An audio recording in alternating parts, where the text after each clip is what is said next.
যে বাংলাদেশের রাজনীতিতে একটা বিরল ব্যক্তিত্ব, যিনি তার নীতির প্রশ্নে কখনো আপোষ করেননি, দেশের স্বাধীনতা সার্বভৌমত্বের প্রশ্নে কখনো আপোষ করেননি, এবং যিনি তার সমস্ত জীবনই গণতন্ত্রের প্রতিষ্ঠার জন্য সংগ্রাম লড়াই করেছেন, কারাভোগ করেছেন, এবং শেষ দিন পর্যন্ত তিনি অসুস্থ ছিলেন কিন্তু কখনো আপনার এই দেশ ছেড়ে চলে যাননি। এই যে দেশের প্রতি ভালোবাসা, মাটির প্রতি ভালোবাসা, মানুষের প্রতি ভালোবাসা, এটাই সমস্ত মানুষকে আলোড়িত করেছে। এবং তার এই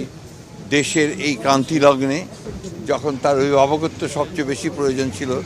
সেই সময় তার চলে যাওয়ায় মানুষ সেই কারণেই সবচেয়ে মর্মাহত হয়েছে। এবং তারা সেই কারণে দেশনেত্রীর নামাজে জানা যায় তার আত্মার মাগফিরাতের জন্য তারা সমবেত হয়েছে, চোখের পানি ফেলেছে এবং অত্যন্ত এই আশা নিয়ে গেছে যে তার এই চলে যাওয়ার মধ্য দিয়ে দেশের মানুষ গণতন্ত্রকে প্রতিষ্ঠার দিকে যে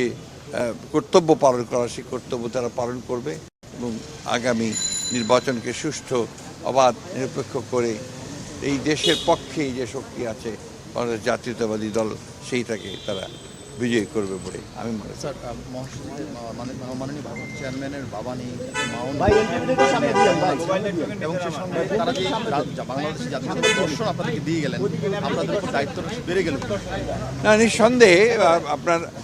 দেশনেত্রী বেগম খালেদা জিয়া যে একটা অবস্থান তৈরি করে গেছেন এবং তার পুত্র আমাদের নেতা যারা তারেক রহমান সাহেব, এর যেমন একটা দায়িত্ব আছে, ঠিক একই সঙ্গে বিএনপির প্রতিটি নেতাকর্মীর দায়িত্ব রয়েছে যে বাংলাদেশি জাতীয়তাবাদের যে দর্শন শহীদ প্রেসিডেন্ট জিয়াউর রহমান সাহেব দিয়ে গেছেন, সেটা দেশনেত্রী এবং খালেদা জিয়া সেই পতাকা তুলে ধরেছিলেন ওপরে, এবং স্বাধীনতার সার্বভৌমত্বের যে পতাকা সেটাও তিনি তুলে ধরেছিলেন। একইভাবে তারেক রহমান সাহেবও সেই পতাকা তুলেই জনগণকে সঙ্গে নিয়ে এই দেশের স্বাধীনতার সার্বভৌমত্বের জন্য তিনি কাজ করবেন, রক্ষা করার জন্য কাজ করবেন, তাকে সুসংগত করবেন এবং গণতন্ত্রকে প্রতিষ্ঠা করবেন, এটাই মানুষের প্রত্যাশা। আগামী নির্বাচনে ম্যাডাম যেহেতু নেই, নির্বাচন করবে কিনা? না, আমি তো মনে করি যে ম্যাডামের চলে যাওয়ার মধ্য দিয়ে যে জনগণের যে ভালোবাসা তৈরি হয়েছে, যে একটা আপনার আমি বলতে পারি যে